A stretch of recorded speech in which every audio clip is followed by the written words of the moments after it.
नमस्कार, news brief देख रहे हैं आप और मैं हूं आपके साथ सुपन शर्मा। तो चलिए शुरुआत करेंगे बुलेटिन की। कटरा के ताराकोट में प्रस्तावित रोपवे के विरोध में 72 घंटों की हड़ताल पर गए श्री माता वैष्णो देवी यात्रा के पुराने मार्ग के दुकानदारों का आंदोलन आज दूसरे दिन भी जारी रहा। इन लोगों ने कारोबार बंद रखकर आज एसडीएम कटरा के कार्यालय के बाहर धरना प्रदर्शन किया और रोपवे प्रोजेक्ट को रद्द करने की मांग की। इन लोगों ने आरोप लगाया कि न तो प्रशासन और न ही साइन बोर्ड उनकी मांग की कोई सुनवाई कर रहा है। दुकानदारों ने चेतावनी दी है कि 72 घंटों की हड़ताल के बाद भी अगर उनकी मांगें नहीं मानी गई तो वो अनिश्चितकालीन आंदोलन करने को मजबूर हो जाएंगे।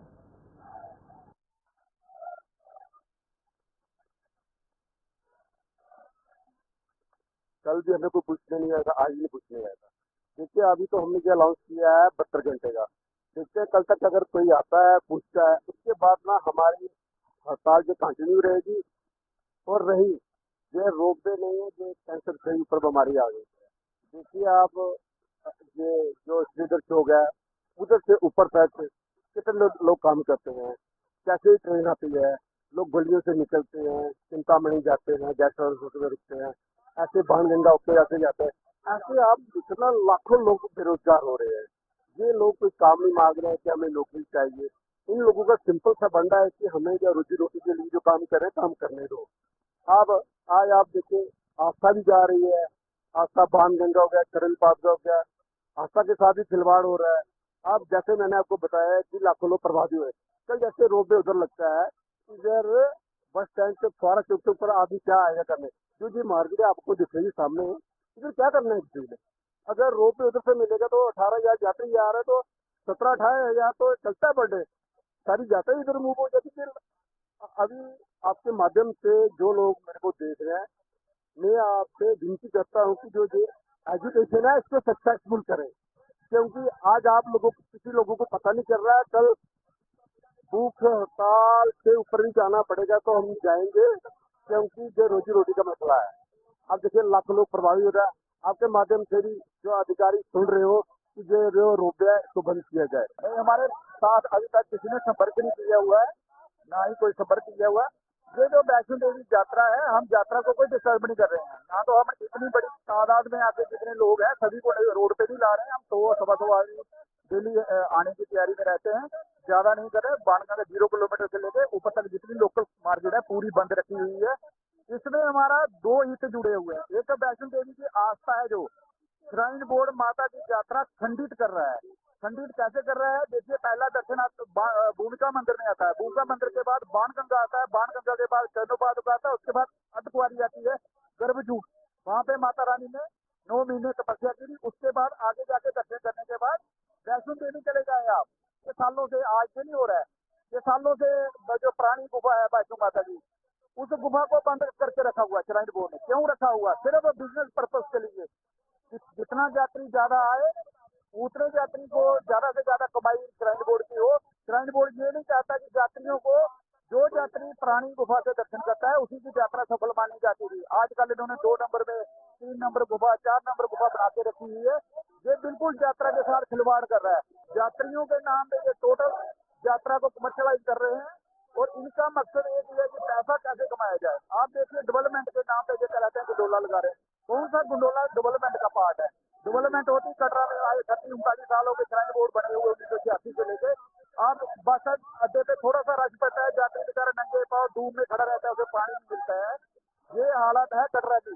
और कटरा की गलियां देखिए, कटरा आप कैमरा घुमा के देखिए, बाजार देखिए, मेन सड़क है कटरा की, इतनी बुरी हालत है। श्राइन बोर्ड 10 रुपए यहाँ पे खर्च नहीं करता है। क्यों नहीं खर्च करता है? उसका मकसद है कि लोकल जहाँ पे रहता है उस एरिए को खत्म करना। Shrine board east India company की तरह है। उन्होंने थोड़ी सी जगह ली थी पहले वैष्णो माता गुफा में कि हम जहाँ डेवलपमेंट करेंगे, आस्था मेंटेन रखने के नाम पे श्राइन बोर्ड बना था, और डेवलपमेंट के नाम पे श्राइन बोर्ड आजकल ईस्ट इंडिया की कंपनी की तरह कुछ दलालों के साथ मिलकर अपना। महाराष्ट्र विधानसभा चुनाव और साथ ही साथ उत्तर प्रदेश के उपचुनाव के नतीजों से उत्साहित भारतीय जनता पार्टी की खुशी 7वें आसमान पर जा पहुंची है।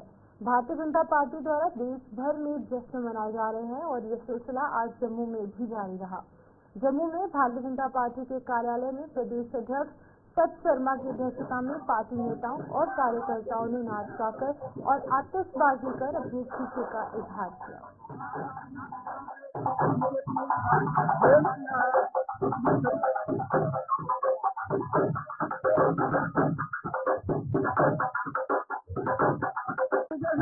उत्तर प्रदेश में भी 9 में से 7 में भारतीय जनता पार्टी जो है उसको विलीन करेंगे। महाराष्ट्र में एक जीत का इतिहास बनाया है। वोट परसेंटेज में भी बढ़ोतरी है, सीटों में भी बढ़ोतरी है और भारतीय जनता पार्टी सरकार बनाने जा रही है महाराष्ट्र में। इसी के उपलक्ष्य में आज पार्टी के सभी प्रमुख कार्यकर्ता भारतीय जनता पार्टी जम्मू कश्मीर के कार्यालय में इकट्ठे हुए थे और आज जो हर्षोल्लास यहाँ पर मनाया जा रहा है वो अपने में उदाहरण है। आगामी आने वाले समय में जिन भी प्रदेशों में चुनाव होने जा रहे हैं भारतीय जनता पार्टी सिविल सचिवालय में कार्यरत एक मुलाजिम का शव अखनूर के चिनाब दरिया के किनारे मिलने से वहां पर सनसनी फैल गई। वहीं मृतक की पहचान तिलकराज निवासी मठवाड़ के रूप में की गई, जो कि शुक्रवार से लापता था और इसकी गुमशुदगी की रिपोर्ट घरोटा पुलिस स्टेशन में दर्ज करवाई गई थी। तिलकराज की गाड़ी भी चिनाब दरिया के किनारे अघोर इलाके में बरामद की गई।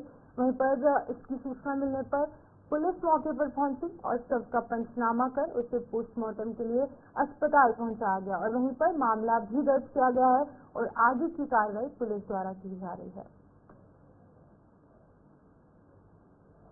SSP traffic city Jammu Faisal Qureshi ने आज शहर के नगर निगम परिसर में शहर के यातायात पर नजर रखने के लिए बने कमांड एंड कंट्रोल सेंटर का दौरा किया। इस दौरान उन्होंने इस सेंटर के कामकाज का जायजा लिया और साथ ही साथ पत्रकारों के साथ भी संवाद किया। उन्होंने बताया कि जम्मू के ज्यादातर लोग अब यातायात नियमों का पालन कर रहे हैं और जल्द ही सड़कों पर 2 पहिया वाहन और गाड़ियां दौड़ाने वाले नाबालिगों को लेकर भी कड़ी कार्रवाई शुरू कर दी जाएगी। ये हमारा बड़ा सख्त संदेश है कि माइनर्स के आप अपना विदाउट लाइसेंस जो भी है उसको बाइक ना दें या गाड़ी ना दें। तो अगर किसी को 2 व्हीलर आप देते हैं, अगर 2 लाख 3 लाख 5 लाख का बाइक देते हैं तो उसको 5,000 की हेलमेट भी दीजिए पहनने के लिए। हेलमेट के बगैर तो आप देख रहे हैं जम्मू में भी है ऑलमोस्ट इंश्योर के 100% लोग हेलमेट पहनते हैं। फिर भी कुछ एक आधा निकल जाता है, उसको भी हम उसके खिलाफ पूरी कार्रवाई कर रहे हैं।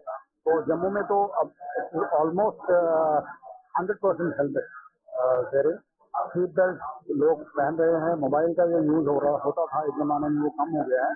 डिसाइड दिस ये जो हमारी स्टंट बाइकिंग है और माइनर्स का है वो भी। पुलिस ने सब इंस्पेक्टर की भर्तियों के लिए उम्र में छूट देने की मांग को लेकर अभ्यर्थियों का आंदोलन लगातार जारी है। जम्मू में आज अभ्यर्थियों ने एक बार फिर से भारतीय जनता पार्टी के कार्यालय के बाहर विरोध प्रदर्शन कर उनकी सुनवाई न करने के आरोप लगाए। इन लोगों के मुताबिक कई सालों के बाद हो रही इन भर्तियों के लिए सिर्फ जम्मू कश्मीर के युवाओं को अनदेखा कर उम्र में छूट नहीं दी जा रही है।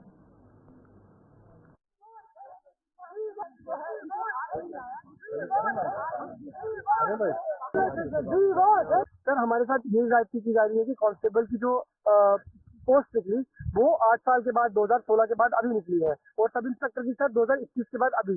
सबको पता है कि सब इंस्पेक्टर में क्या क्या चीजें हुई। अब सर उसमें लेह लद्दाख लेह की जो पोस्ट अभी सब इंस्पेक्टर और कांस्टेबल की आई, अगर कल रात को ही आरपीएफ एसआई की आई है। सर जितनी भी पोस्ट आ रही है, चाहे यूपी पुलिस की देख लीजिए आप, चाहे वो आप आरआरबी की देख लीजिए, आप सब में देखेंगे सब में कहीं ना कहीं 3 से 5 साल कहीं पर 7 साल तक की जो है एज रिलैक्सेशन दी गई है। लेकिन जम्मू कश्मीर के युवा के साथ ये खिलवाड़ किया जा रहा है कि हम लोगों को एज रिलैक्सेशन के नाम पर कुछ भी नहीं दिया जा रहा।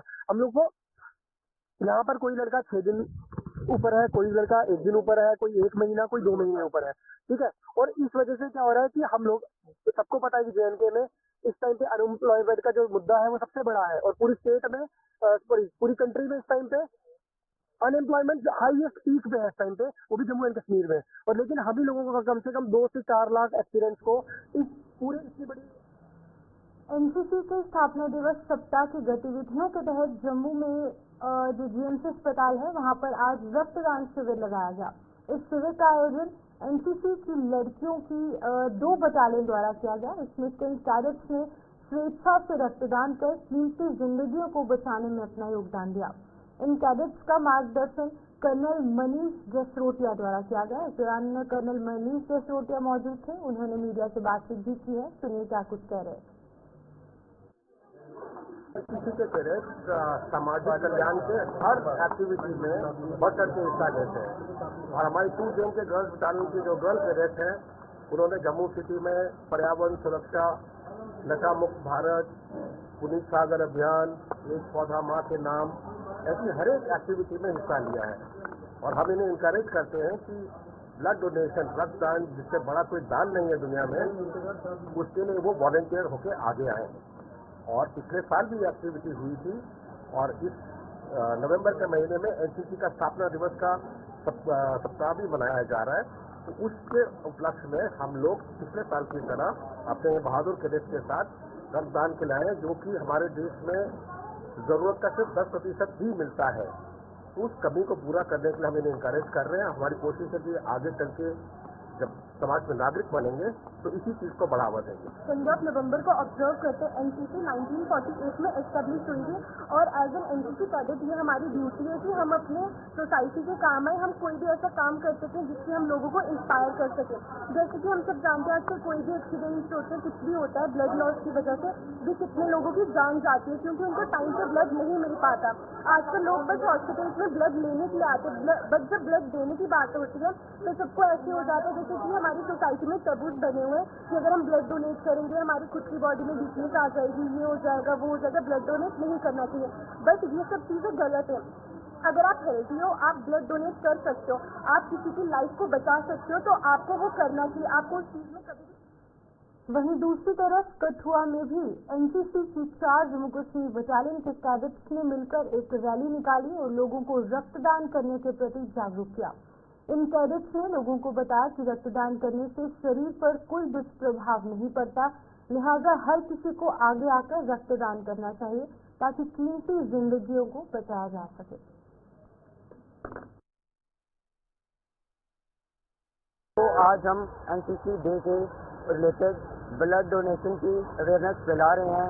हम आज लोगों को अवेयर कर रहे हैं कि ब्लड डोनेशन हमारे लिए कितना जरूरी है। हम ब्लड डोनेट करके काफी लोगों की जान बचा सकते हैं। ये हम लोगों को यही अवेयर करने के लिए रैली निकाली कि मतलब लोग ज़्यादा से ज़्यादा ब्लड डोनेट करें ताकि जिनको भी जरूरत है ब्लड की जरूरत है उनके हम काम आ सके। और जिनके एनसीसी कैडेट हम मतलब यूथ में ये अवेयरनेस फैलाने के लिए आज ये रैली हमने करी थी ताकि जो हमारा यूथ है वो अवेयर हो पाए कि blood donation.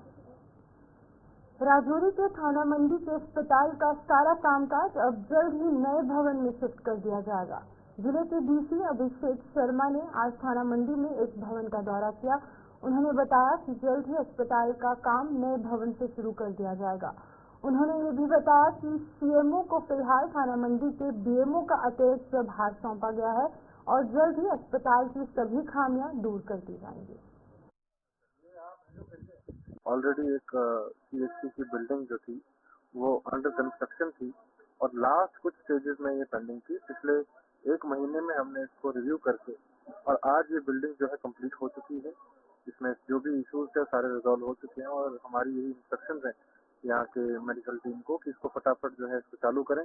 With in days ये नया सीएचसी जो है ये स्टार्ट हो जाएगा गैप से।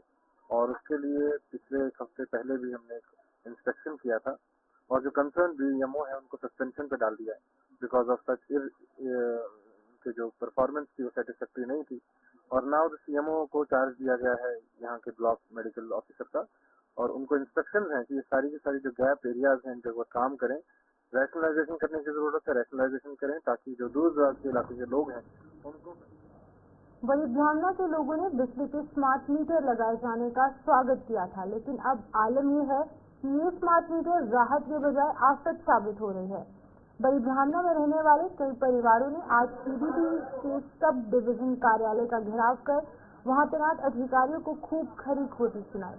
लोगों ने आरोप लगाया कि स्मार्ट मीटर लगने के बाद उन्हें बेतहाशा जख्म के बिल आ रहे हैं, जिससे कि उनके होश उड़ गए हैं। बिजली विभाग के अधिकारी स्मार्ट मीटरों की जांच नहीं कर रहे, जिसका खामियाजा उन्हें भुगतना पड़ रहा है।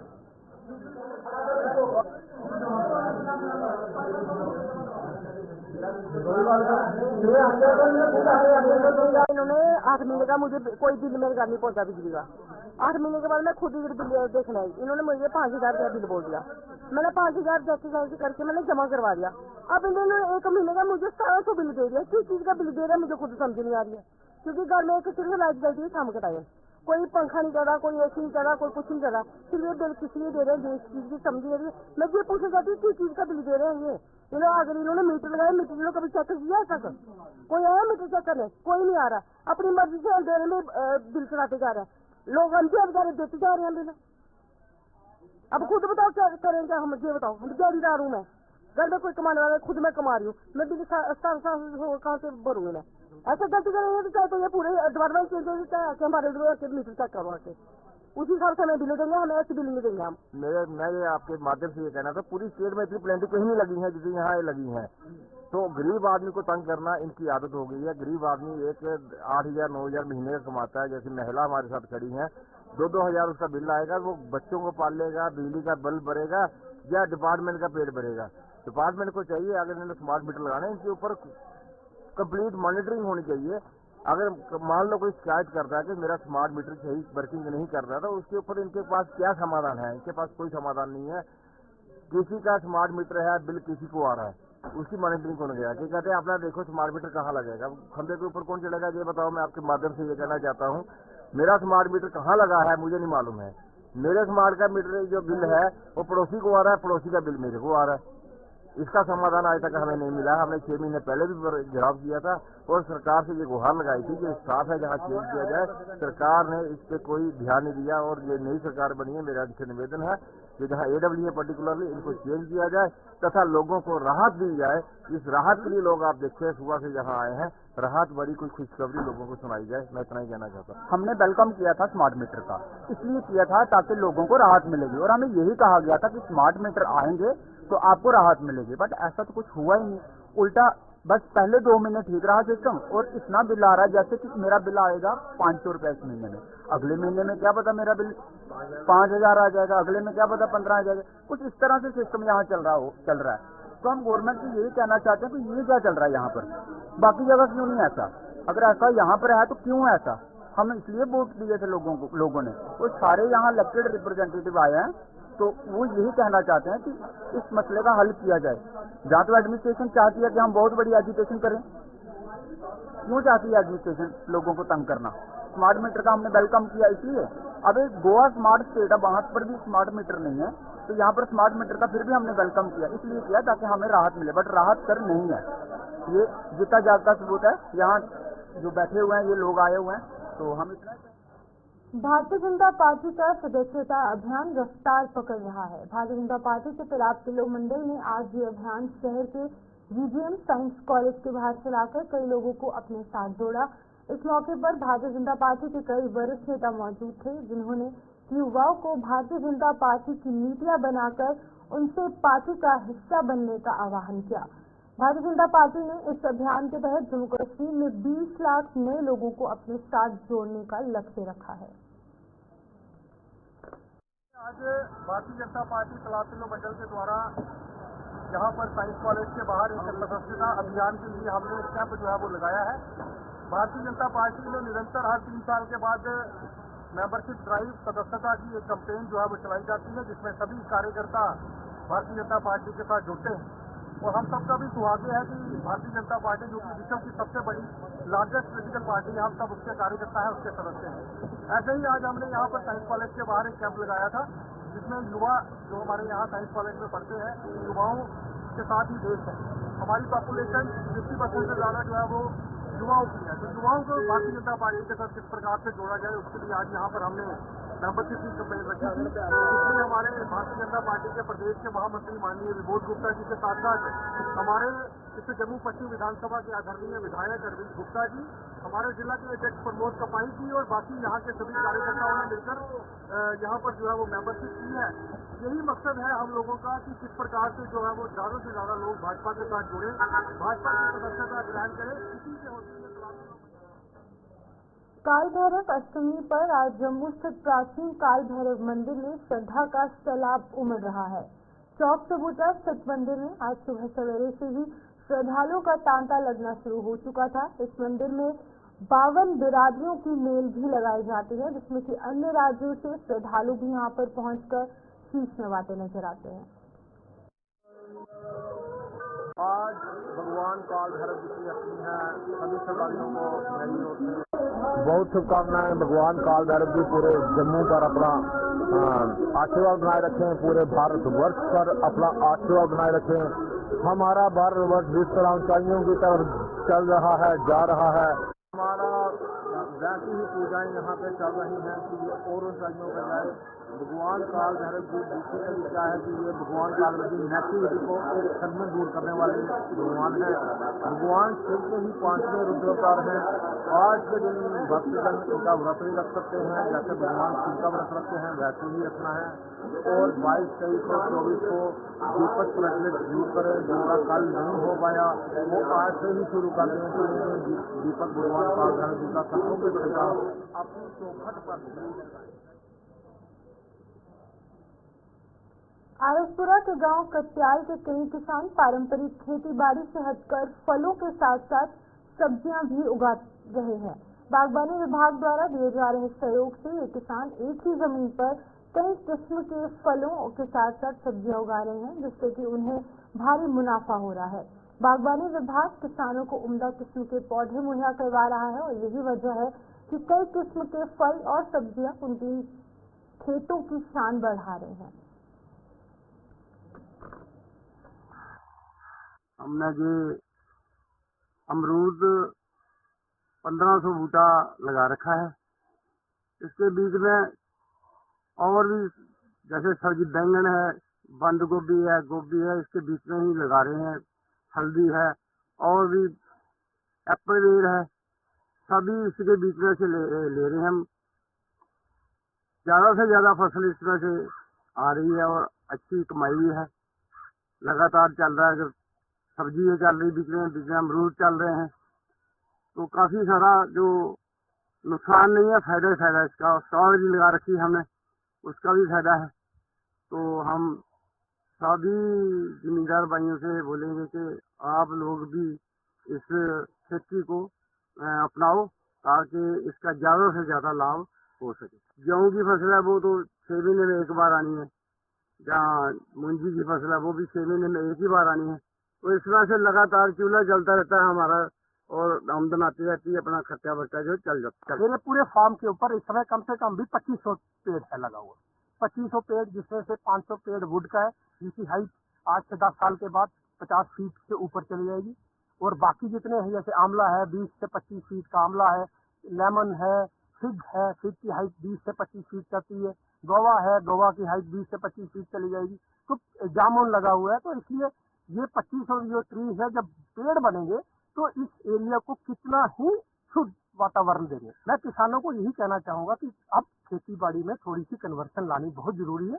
हर टाइम पे आपको ज्वार या कनक या आपको ये नहीं लगाना है चोना, आपको कन्वर्सन करनी पड़ेगी। आप पेड़ लगाइए, पेड़ों के साथ साथ आप अगर करना चाहते हो तो वेजिटेबल के ऊपर आइए, ग्रो करिए, क्योंकि हर किसान अगर चावल और वो लगाएगा तो वो बाकी चीजों के ऊपर ध्यान बढ़ जाएगा। तो पेड़ों के ऊपर आप कन्वर्सन, जिस किसान के पास 5 एकड़ या 10 एकड़ है वो 4 एकड़ झोने वाली साइड पे चला जाए, 1 एकड़ को कन्वर्सन करे।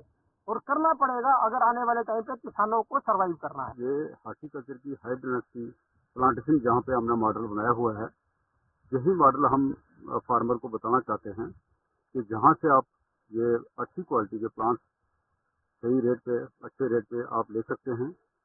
तो ये अपने खेत में लगा के अपनी जो इनकम प्रधानमंत्री साहब कहते हैं कि डबल करनी है, वहाँ जाके अच्छा फल देंगे, दूसरी फसलें भी साथ में लगाएंगे। इंटीग्रेटेड अप्रोच के साथ जब फार्मर चलेगा, बाग भी लगाएगा, बीच में खेती भी करेगा, जहाँ मुर्गी पालन करेगा, जहाँ एनिमल हस्बेंड्री का काम भी करेगा, फिशरी का काम करेगा, तो तभी जाके फार्मर की इनकम जो है डेवलप होगी। तो चलिए न्यूज़ ब्रीफ में फिलहाल इतना ही। मुझे दीजिए इजाजत और आप बने रहिए गुलिस्तान न्यूज़ के साथ।